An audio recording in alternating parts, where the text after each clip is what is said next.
For today's video ay gagala tayo ngayon sa Erosin. Si Madam ay bumili ng kandila para magsindi sa simbahan kasi birthday niya ngayon. Papakyat na kami ngayon sa hagdan at meron kaming nadat ng misa. Napakaraming tao. At ito na nga, nagsindi na si Madam ng kandila para humingi ng gabay sa kanyang birthday. At ito yung area sa taas ng simbahan, napakatahimik, payapa at patuloy ang misa. Ayan. So ito yung pagsindi niya ng kandila.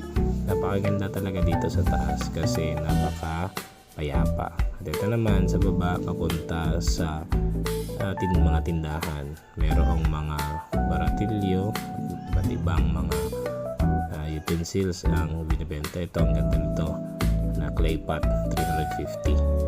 At bumili kami ng short, ayan, worth 75 pesos.